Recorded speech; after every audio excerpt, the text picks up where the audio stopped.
Here's your First Warn Weather Forecast First, sponsored by Anderson Collision Center.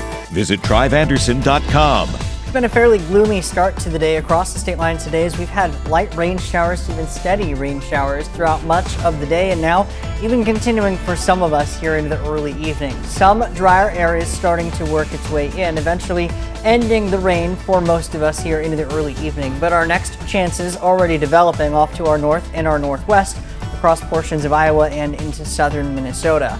Temperatures ahead of this are still in the low 70s for many of us, as they have been stuck there throughout much of the afternoon. Our chances for rain, though, diminishing in the short term, but our next chances for even a couple storms could be pushing in as we head closer to the later part of the evening tonight, mainly after 8 or 9 o'clock tonight.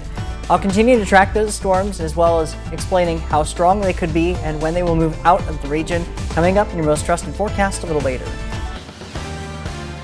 The investigation into an officer-involved shooting on Christmas Eve wraps up. No criminal charges will be filed in the fatal encounter at a Rockford apartment.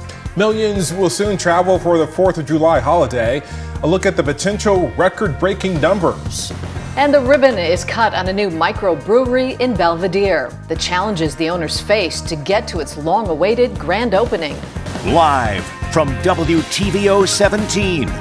This is Eyewitness News at 5. Good evening, I'm Mimi Murphy. And I'm Wendell Edwards. Thank you for being here tonight. A Rockford officer is cleared of any wrongdoing in a deadly shooting. The incident happened back on Christmas Eve. Early in the morning, police responded to an apartment on Charles Street after a resident reported her neighbor was in distress. Officers encountered Patrick Kirby at the door of his apartment holding a knife and a box cutter. Officer Michael Ryan ordered Kirby to drop the weapons as Kirby advanced toward him. Ryan fired 3 shots, killing Kirby. After a months-long investigation, the Winnebago County State's attorney found that Ryan's actions were justified, as Kirby was a threat to cause harm to the officers and others.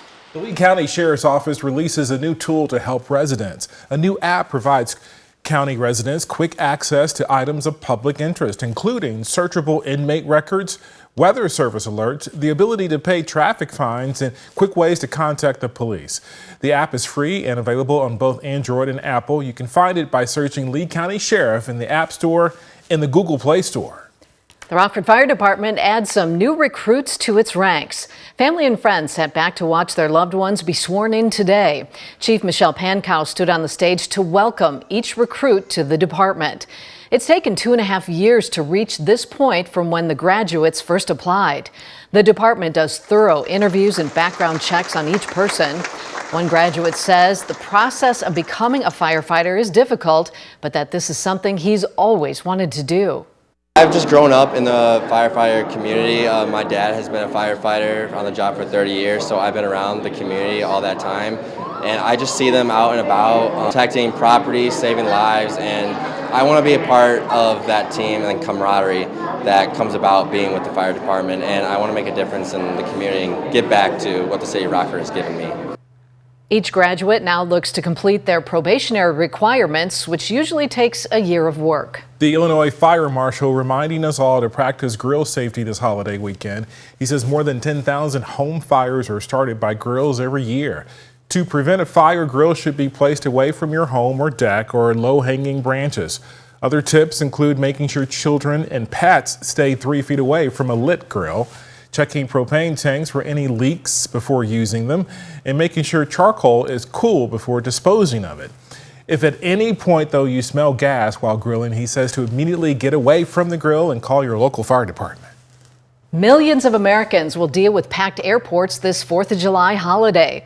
The Department of Transportation already expects record numbers. Washington correspondent Basil John reports on what we all can expect. The Department of Transportation anticipates a crush of travelers as Americans head out for the 4th of July. We are continuing to see a boom in demand for air travel in this country. Transportation Department Secretary Pete Buttigieg told me TSA expects to screen 3 million passengers a day heading into the weekend. TSA has been breaking records repeatedly in terms of how many passengers they screen. I would not be surprised if sometime in the coming days we actually see another all-time record high. Good news so far. DOT reports the rate of flight cancellations is low. just over 1%. But certain areas you get severe weather like we saw over the Midwest at the early part of the week. So we're watching that closely too. Back on the ground, AAA estimates more than 60 million people will drive more than 50 miles during this holiday period. Andrew Gross with AAA says that's nearly 9% more than 2019. Recovery in travel appears to have finally taken place, but it's taken us almost 4 years to get there. His advice? I know it sounds like every dad in America right now, but it's like, get moving, get going, get on the road as early as possible, because you're going to have a lot of company on the roads. And good news for drivers. Gas prices are lower across the country compared to this time last year, and AAA says prices could go down more leading up to Independence Day. Reporting in Washington, I'm Basil John. If you plan to stay in town for the 4th of July and don't want to head out to see because of the crowds to see the fireworks, you can tune in to WTVO 17 for our annual live special, A Celebration of Freedom. It all begins at 9 Thursday night with a live showing of the fireworks over downtown Rockford at 9:30. Ribbons were cut this morning as Belvidere welcomed its newest business to downtown. Eyewitness News reporter Blake Dietz visited this local brewery owned by Belvidere natives. Blake, it took a lot to get to this point. Yeah, that did, Wendell. Mimi owners Cheryl and Ryan Morris said it felt like 400 years to get the beer flowing at Five Bines Brewery.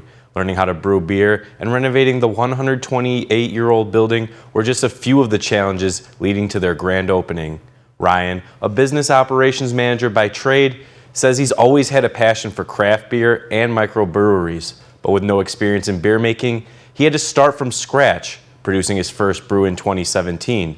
7 years later, the Morrises say their work is finally worth it. It's just been very small steps forward, but ultimately we got to where we're at. So there have been a few setbacks, just learning as we went, trying to figure out all the regulations and who to talk to get answers, and ultimately finding the right people and getting their cooperation, their help, and helping us to get where we're at now. And if we can do it, anybody can do it. Morrises tell me they plan to keep Five Bines open through Heritage Days weekend before preparing for a full opening sometime in the near future. Wendell? Blake, thank you. Congratulations to them. A local dentist uses her own sorrow as inspiration to help others here in the community. Dr. Leanne Birch owns several dental offices in northern Illinois, along with her husband. She lost her son to leukemia right before his 5th birthday in 2016. Around that time, she started writing poetry to help her get through the grief. What has emerged is 7 years of grief, a collection of poems that she wrote at that time. Dr. Birch says the purpose of the book is to let others who are going through challenging times know that they are not alone. It comes from a very personal place, and I think a lot of times just if you're feeling something and to know that someone else has felt it before can be very validating, that you're not the first person to feel sad or hopeless or depressed or angry about what's happened to you. The books are available for free at SRM Prints in downtown Rockford and on Amazon. President Biden's in the hot seat after yesterday's debate. Up next, the Speaker of the House renews a call for Congress to get its hands on the tapes of the president's interview with the special counsel. And new data is released on the amount of pretrial Fairness Act investigations across the state line. Coming up at 6, we break down the numbers for you. Our temperatures only warmed into the low 70s for many of us here today underneath the cloud cover and rain showers that we've had. Well, you know how quickly they are going to move out of the region and how quickly the sunshine takes its place coming up in just a few minutes. You're watching Eyewitness News, your home team, with Mimi Murphy, Wendell Edwards, Scott Leber, and meteorologist Jordan Wolf. After last night's debate performance, House Speaker Mike Johnson has announced he will sue the Biden administration to get tapes of the president's interview with prosecutors. The suit sets up a showdown between two branches of government, calling on the third to weigh in. Vinay Simlot explains. The total initiative relative to what we get. After Thursday night's debate, House Speaker Mike Johnson says it's more important for Congress to get its hands on the recording of President Biden's interview. President Biden showed last night that he was weak, sadly, that he is feeble. The speaker says the American people need to hear the tape of the president's interview with the special counsel. The speaker says he's going to court to get it. He will very likely sound exactly on that tape as he did on the stage last night, and that's embarrassing to the president. The Department of Justice says the Attorney General will not turn over the recording of the interview because the White House invoked executive privilege. Earlier this week, some House members said they'd like to hold Merrick Garland in what's called inherent contempt. That they can literally send out the sergeant-at-arms and arrest this person. On Wednesday, Florida Republican Anna Paulina Luna announced she would be bringing that process up for a vote. She tweeted about it 4 times Friday morning. One of them says, "I'm not backing off on inherent contempt. It is coming to the House floor today." But the House didn't end up voting on it Friday. The appropriate next step is to escalate through the courts. New York Republican Congressman Mark Molinaro says the House should first let the process play out in court. And I think at the moment we should focus on what the American people saw last night. The Justice Department says Garland has not committed a crime. In Washington, I'm Vinay Simlot. Here in the State Line, rain returned to end our work week. After the break, meteorologist Jordan Wolf tells us if we will dry out over the weekend.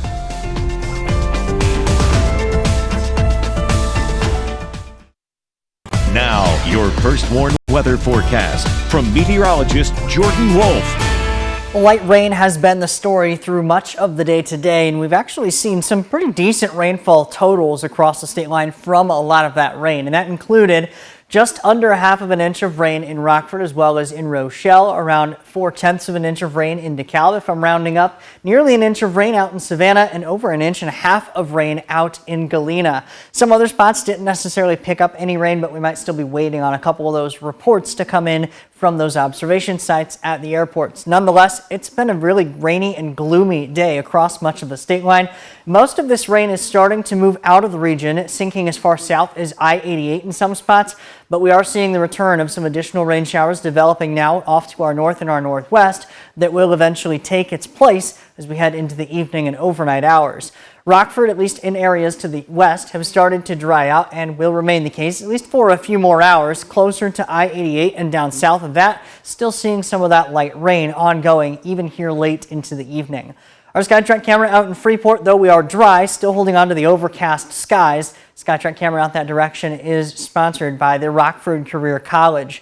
We will at least see the cooler weather in the shorter term that really has been brought to us by a lot of the clouds and rain, and something we haven't necessarily seen in a little while either. We've had a couple of cooler days in the last week or so, but nothing like the low 70s that we've been stuck with as of late, and that's where many of our high temperatures will likely end up falling here for the day, is in those low 70s, as many spots are currently even in the low 70s and upper 60s. This is very uncharacteristic of some other surrounding areas. As we notice down south, downstate, some spots are even into the 80s, and even in the 80s when we look off to our west, as well as not too far off to the east. So we are a lot cooler because we have seen that pretty condensed area of rain and clouds that have been kind of narrow but have passed directly over the state line, helping to keep things feeling a bit cooler. As a result, many spots today have still remained in the upper 60s and low 70s. Right now, the current temperature is 69 in DeKalb as well as in Rockford and Rochelle, 70 in Sterling and Dixon and Rochelle as well, and we're still 70 degrees as well up in Poplar Grove. So we are still a little bit on the cooler side for many of us, and the good news is our temperatures are actually going to hold fairly steady for the overnight hours. We're not going to be talking about a whole lot of cooler temperatures, but we will be talking about the return of some rain and possibly even some storms as well as we get closer and closer into the late evening. A lot of this rain that we have now still moving out of the region, but taking its place after 8, 9, or 10 o'clock tonight will be our next round of thunderstorms. That's what's currently developing off to our north and to our northwest that will drift into the area toward the later part of the evening. Amid some of these strongest storms, we may see not only potential for some very heavy rainfall, but also some gusty winds and even some large hail may be possible in some of these storms as well, some of the strongest cores. Now, this will not last very long, as most of this rain will be pretty quick to get out of the region, at least the heaviest amounts of that rain, so I'm not as concerned on the potential for any flooding.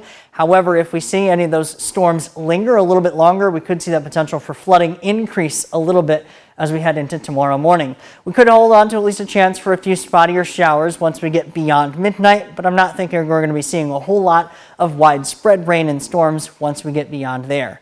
Our chances for higher coverage of storms may be possible in the shorter term, as well as that chance for some stronger storms as well. The Storm Prediction Center highlighting most of the state line underneath a level 1 out of 5 or a marginal risk for severe weather, mainly for those threats of wind and hail, as well as the heavier rain that may be possible during the overnight hours.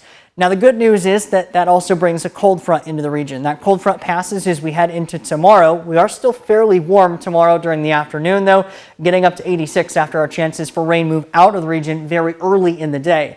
That does bring our temperatures down for a couple of days into the 70s before we return with the heat and humidity, at least the humidity as far as that is concerned. That does bring our next storm chances as we get Tuesday and going into the middle of the week. Thanks, Jordan. Drew Collins is in next with sports. He'll tell us about the NHL draft coming up tonight. And to prepare for a Cubs and Brewers showdown this weekend.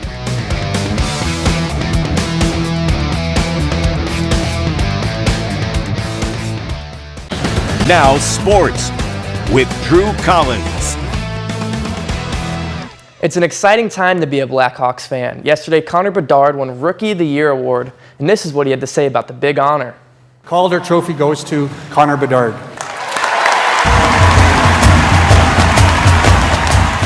18-year-old Connor Bedard. My teammates, there's no individual award won on your own. I had a lot of help, and it was a great place to play. And lastly, the fans, best fans in the world, and can't wait to get back there and be in front of you guys again. And now today, the Blackhawks get another chance to draft another Rookie of the Year. Today, the Blackhawks have the 2nd and 18th picks in the NHL draft. The first round of the draft starts in a few moments here at 5:30 p.m. We will have all the information on the draft selections tonight. The Brewers host the Cubs for a weekend NL Central showdown. Game 1 of a 3-game series starts tonight at 7 o'clock. Jamison Tyone is on the mound for the Cubs and Colin Ray for the Brewers. The Brewers lead the Cubs 4-3 in the season series. And the White Sox will host a weekend series with the Rockies. First pitch will be at 6:10 p.m. The Rockford Rivets look to bounce back after their loss last night. They host the Lakeshore Canucks, and the Rivets are 7-3 in their last 10 games. First pitch will be at 6:35. And only days after the NBA draft and the Chicago Bulls Summer League schedule has been announced. These games will be played out in Las Vegas in the week of July 13th to July 19th. The Bulls will face the Bucks, Warriors, Pistons, and Hawks. If you want to take a glance at these Bulls games, you can watch these on NBA TV or ESPN2. And we'll be right back with sports. First Warning Interactive Radar from Rockford, Glass & Moore showing our rain showers that we've had throughout much of the day today. Starting to see some drier air now moving in, which will clear some of us out, at least for a little while heading into the evening. But as we get closer to 9 or 10 o'clock tonight, we'll see our next line of showers and storms developing off to our northwest, pushing through the state line. In some of those strongest storms, we may see the potential for some very heavy rain, as well as some gusty winds and even some small hail. All of those storms will then clear as we head beyond the midnight hours, allowing our temperatures to then warm as we head into tomorrow, getting back up to 86 with a lot more afternoon sunshine. A cold front, though, will cool us back down in the 70s for Sunday and Monday, before rain and storm chances return on Tuesday. Thank you, Jordan. And thanks for watching. We'll see you at 6.